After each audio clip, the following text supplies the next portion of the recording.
Welcome back to TNPSC Leaders Academy. இந்த பேட்சில் நம்ம என்ன சொல்ல போறோம்னா, ப்ரிலிம்ஸ் கம் மெயின்ஸை என்னால் சேர்த்து படிக்க முடியாது சார், மார்க்கெட்டில் இருக்கிறது எல்லாமே ஹையர் ப்ரைஸில் இருக்கு அப்படின்னு யோசிக்கக்கூடிய ஒரு மாணவராக இருந்தால் இந்த வீடியோ உங்களுக்கானது தான். ஜூன் 30 நம்மளுடைய பேட்ச் ஆரம்பிக்குது. இது நம்மளுடைய செகண்ட் பேட்ச்.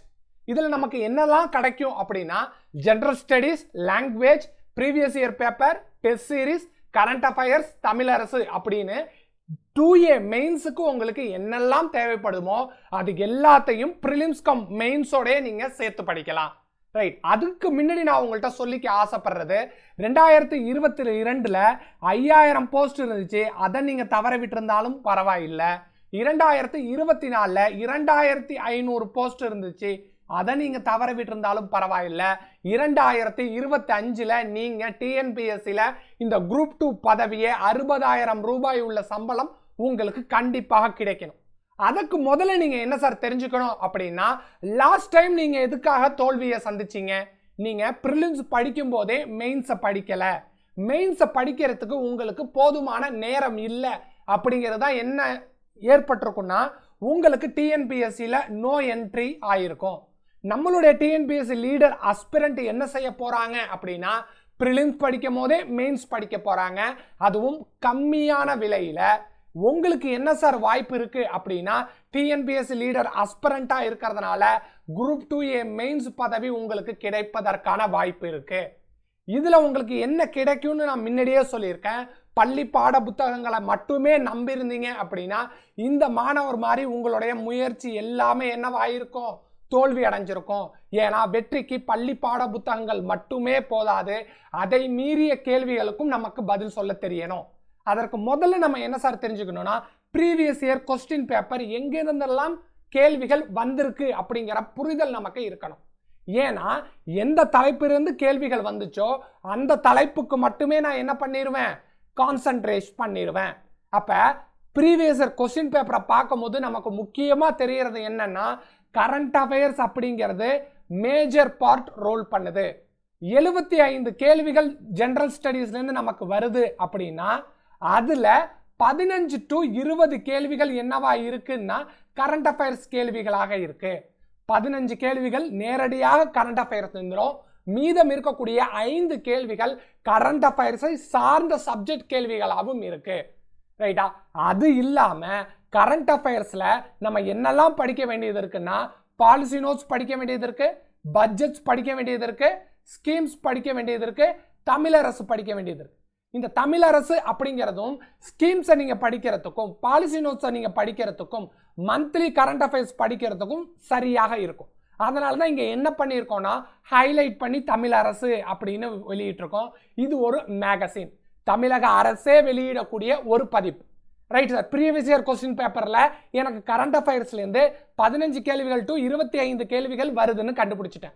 கடந்த குரூப் 2 மெயின்ஸில் 35 கேள்விகள் என்ன வந்திருக்கு அப்படின்னா கரண்ட் அஃபேர்ஸ் வந்திருக்கு. அந்த தலைப்பில் இருந்து உங்களுக்கு கேள்விகள் வந்தால் கண்டிப்பாக உங்களால் பதில் சொல்ல முடியும். நடந்து முடிஞ்ச குரூப் 1 எத்தனை கேள்விகள் சார் வந்திருக்கு அப்படின்னா 34 கேள்விகள் கரண்ட் அஃபேர்ஸ்லேருந்து வந்திருக்கு. அப்போ நம்மளுடைய பேட்சில் உங்களுக்கு என்ன சார் தரப்போகிறோம்னா, கரண்ட் அஃபேர்ஸுக்குன்னு தனி முக்கியத்துவம் கொடுத்துட போகிறோம். இது ப்ரீவியஸ் இயர்லேருந்து நம்ம கண்டுபிடிச்சிருக்கிறது.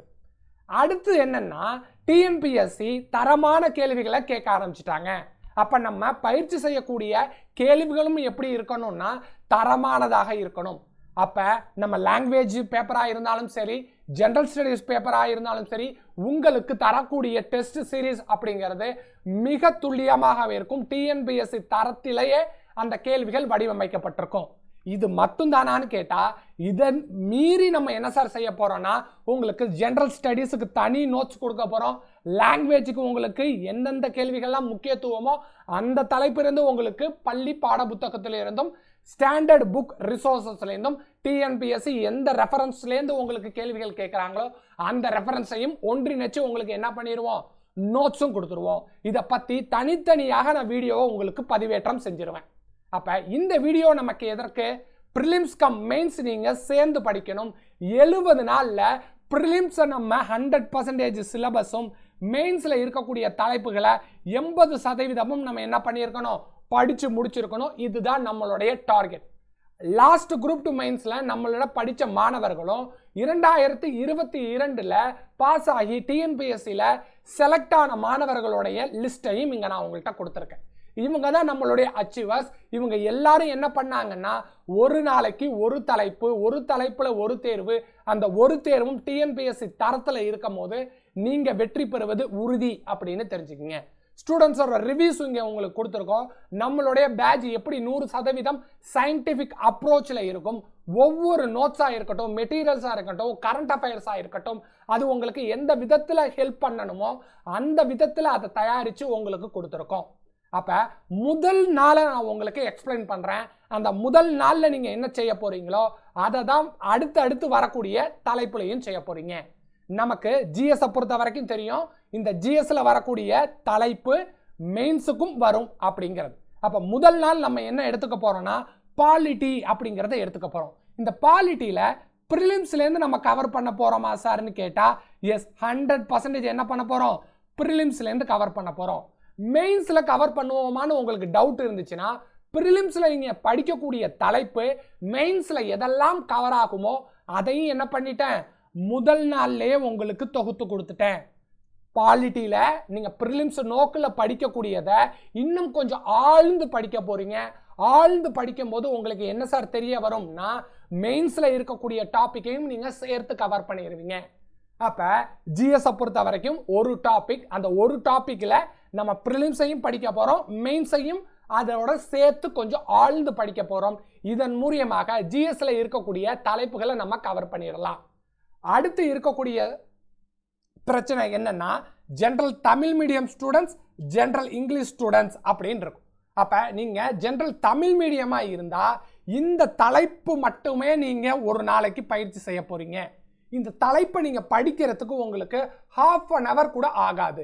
இந்த ½ an hour கூட ஆகாத ஒரு தலைப்பை நீங்க ஒவ்வொரு நாளும் நீங்க பயிற்சி செஞ்சுட்டு வரும்போது டிஎன்பிஎஸ்சி கேள்விகளை உங்களால் மிக துல்லியமாக பதில் சொல்ல முடியும். ஆங்கில மொழி மாணவர்களுக்கும் அதே தான். ஜெனரல் இங்கிலீஷை நீங்க தேர்ந்தெடுத்திருந்தீங்க அப்படின்னா ஒரு நாளைக்கு 2 ப்ரோஸ், 2 போயத்தை நீங்க படிக்க போறீங்க. அதிலிருந்து கேட்கக்கூடிய கேள்விகளுக்கு நீங்க பதில் சொல்ல போறீங்க. ஜஸ்ட் நான் உங்களுக்கு ஸ்க்ரால் பண்ணி காட்டுறேன். 2வது நாள் என்ன சார் வரும் அப்படின்னா பிரிலிம்ஸ்ல இருக்கக்கூடிய தலைப்பையும் நீங்க படிக்க போறீங்க, மெயின்ஸ்ல அது கவர் ஆனிச்சு அப்படின்னா அதையும் சேர்த்து படிப்பீங்க. ஜெனரல் தமிழ்ல அதே மாதிரி உங்களுக்கு ½ an hourல நீங்க படிக்கக்கூடிய டாபிக் ஒன்று கொடுத்துருப்போம். ஜெனரல் இங்கிலீஷ் மீடியம் ஸ்டூடெண்ட்ஸுக்கும் அதே மாதிரி இருக்கும். இப்படி எல்லா நாட்களுமே மெயின்ஸ் இருக்குமான்னு கேட்டா இருக்காது. முதல் வாரம் உங்களுக்கு மெயின்ஸ் இருந்துச்சு அப்படின்னா அடுத்த வாரம் மெயின்ஸ் இல்லாத தலைப்புகளா இருக்கும். இப்ப முதல் வாரம் 7 நாட்கள். அந்த 7 நாட்கள்ல நீங்க என்ன பண்ணிருப்பீங்க, prelims topic cum mains topic அப்படின்னு பிரிலிம்ஸ்ல இருக்கக்கூடிய தலைப்புகள், மெயின்ஸ்ல இருக்கக்கூடிய தலைப்புகள் அப்படின்னு நீங்க படிச்சுக்கிட்டே வருவீங்க. 7 நாள் முடிஞ்சிடுச்சு. அடுத்து என்ன சார் அப்படின்னா உங்களுக்கு ரெஸ்ட் இருக்கிற மாதிரி பார்த்துப்போம். ரெஸ்ட் எப்படி சார் கொடுக்கப்படும் அப்படின்னா மெயின்ஸ் இல்லாத டாபிக்காக உங்களுக்கு கொடுக்கப்படும். அப்ப நம்ம என்ன எடுத்துட்டு வந்திருக்கோம், ஹிஸ்டரி அண்ட் கல்ச்சர் ரிலேட்டடான டாபிக்கை எடுத்துட்டு வந்துட்டோம். அதுல உங்களுக்கு சிந்து சமவெளி நாகரிகம், குப்தர்கள், டெல்லி சுல்தானியர்கள் அப்படின்னு செகண்ட் வீக் மெயின்ஸ் இல்லாத டாபிக் போகும். தேர்ட் வீக் நீங்க எடுத்துக்கிட்டீங்கன்னா பிரிலிம்ஸ் கூடயே மெயின்ஸ் இருக்கக்கூடிய டாபிக் வரும். அப்படி நீங்க ஈச் டே நீங்க ஜிஎஸ்க்கும், ஜெனரல் தமிழுக்கும், ஜெனரல் இங்கிலீஷுக்கும் தேர்வு எழுதி பார்க்க உங்களுக்கு கான்ஃபிடன்ஸ் பில்ட் ஆகிக்கிட்டே வரும். அப்ப 70வது நாள் நம்ம எவ்வளவு சார் கம்பேர் பண்ணியிருப்போம், இல்ல கம்ப்ளீட் பண்ணியிருப்போம், டிஎன்பிஎஸ்சி தரத்திலான கேள்விகளை பயிற்சி செய்து பார்த்திருப்போம் அப்படின்னா 100% பிரிலிம்ஸை நீங்க கம்பேர் பண்ணி முடிச்சிருந்திருப்பீங்க. அதை தாண்டி மெயின்ஸ்ல 70 முதல் 80% கம்ப்ளீட் பண்ணி முடிச்சிருப்பீங்க. அப்ப 30 டாபிக் நம்ம என்ன சார் செய்யப்படும் இந்த 70 நாள்ல அப்படின்னா மெயின்ஸ் ஓரியன்டா நம்ம கம்ப்ளீட் பண்ணி முடிக்க போறோம். பிரிலிம்ஸ்ல 100%, மெயின்ஸ்ல 80% அப்படின்னு எடுத்துக்க போறோம். நம்மளுடைய இலக்கு அப்படிங்கிறது 60,000 ரூபாய் சம்பளம் வாங்குவதாக இருக்கணும். உங்களால மெயின்ஸ் படிக்க முடியல அப்படின்னு வருத்தப்படக்கூடிய மாணவராக இருந்தா தயவு செய்து நம்மளுடைய டெலிகிராம்ல நீங்க காண்டாக்ட் பண்ணிக்கலாம். Wish you all the best. Thank you to all.